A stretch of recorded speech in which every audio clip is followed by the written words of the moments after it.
वायदे बहुत किए थे लोगों ने, पता नहीं लखन साहब उनको निभाते कि नहीं।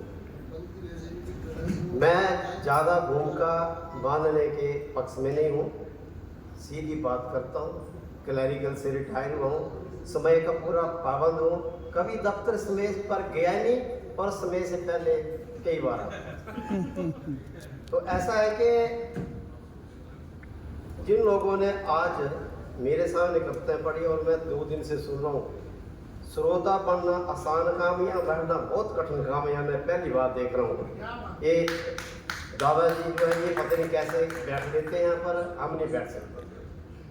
और हमारे धर्मपाल साहिब जी और जितने मेरे से उम्र में बड़े हैं लोग, मैं उनको प्रणाम करता हूँ।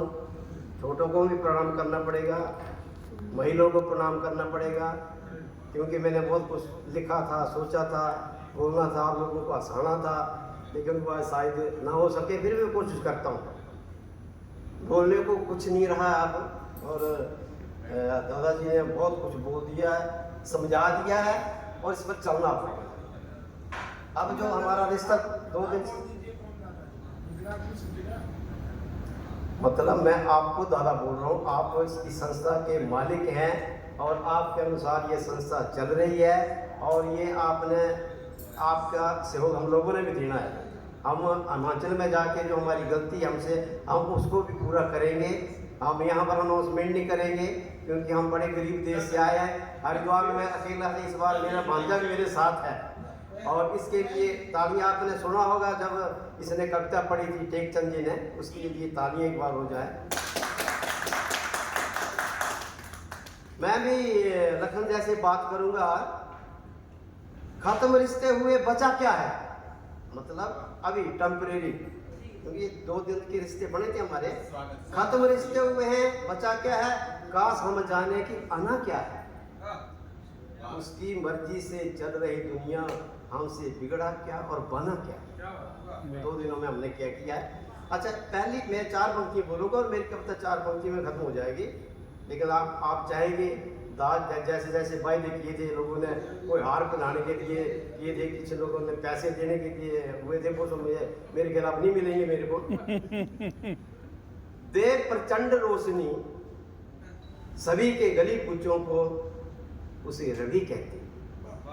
अर्थ खुद आप समझना, क्योंकि मैं इसका सरल अर्थ नहीं करूंगा। दे रोशनी प्रचंड सभी के गली कूचों को, उसे रवि कहते हैं। देखे बोले और लिखे समभाव से, उसे कवि कहते हैं। लेकिन सुनता नहीं आजकल कोई, ना घर ना और बाहर उन्हें, लेकिन सुनता नहीं आजकल कोई उन्हें घर और बाहर, ये सभी कहते हैं। चौथी लाइन बड़ी खतरनाक है, ये शायद लखन जी पढ़ना चाह रहे जा चढ़े। जो साम दाम दंड भेद से मंच पर जा चढ़े, उसको महाकवि कहते हैं। वाह वाह, दादा जिंदाबाद, दादा जिंदाबाद। अपने ऊपर मैं तो दादा हमेशा यही कहता रहा हूँ, कोई मुझे कुछ नहीं समझे। आपने अपने ऊपर नहीं लेनी है ये, नहीं कोई बात नहीं। दे रोशनी सभी के गली कुचों को, उसे रवि कहते हैं और लिखे संभाव से, उसे कवि कहते हैं। सुनता नहीं कोई आजकल, ये सभी कहते हैं। और जो साम दाम दंड भेद से दाइस पर जाकर बैठे, उसको महाकवि कहते हैं। वाह, गलत बोलूंगा तो बोल देना, और समय भी देखता रहना। नहीं, इतना समय तो मैं नहीं दूंगा। एक बार क्या हुआ, मेरे मित्र दिखाई नहीं दे रहे, बलवान जी को पता नहीं कमजोर ना हो गए उनके। बलवान जी निकल गए हैं दादा। तो मैं किसका नाम लूँ, नाराज मत होना मेरे को। अभी किसी ने बात बताई थी, किसी ने नाम नहीं, किसी ने 2 दिन में हाँ, उन्होंने मेरे को बात सुनाई कि मैं अपनी जैसे पत्नी को ले जाते हैं जगह जगह, जब बोलते हैं तो भी पत्नी को खड़ा करते हैं यहाँ पर, तो उन्होंने सिनेमा हॉल को ले गए पत्नी को, फिल्म देखी उन्होंने, बड़े मजे से फिल्म देखी। बाहर आके, वो मेरे मित्र हैं बैठे हुए, कोई बात नहीं, बाहर आके उन्होंने बातचीत की आपस में कि जो पति बोलने लगा, फिल्म कैसी लगी? बोले पूछो मत भाई साहब, मजा आ गया। समझ नहीं आई। कई चुटकुले मेरे घर में जाके समझाते हैं ऐसी बात है। क्या बात है, क्या बात है। अच्छा, एक बार क्या हुआ यहाँ पर, मैंने एक बड़ा जबरदस्त बात बचा के रखी थी, उसमें लेडीज बहुत थी, अब कम हो गए, लेकिन जो कम है वो काफ़ी देखने सुनने में खूबसूरत है, यहाँ पर बैठी हुई है। हुआ क्या कि एक गांव में धर्म यात्रा के लिए सारे गांव की बूढ़ी औरतें सासें जो वो चली गई, धर्म यात्रा कैसे चली गई, और थोड़ी दूर गई और वो बस नाले में गिर गई।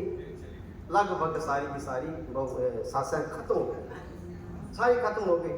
पता लगा लोगों को, वो भी कोई रोती चलाती, कोई घूंघट निकाल के कोई कपड़े फाड़ रही थी, बड़ी भरी रोई कि हमारी सासें तो मर गई मर गई मर गई। बड़ी देर तक उन्होंने विलाप किया और किसी ने बोला यार छोड़ो, अब हो गया, अब तसल्ली रखो, चुप हो गई। एक लेडी चुप न हो भाई, माँ उसने तो बुरा हाल रो के, भाई क्या बात है इतना कि तेरे को बड़ा प्यार करती। वो नहीं, मेरे वाली सास तो इस गाड़ी में आई नहीं थी।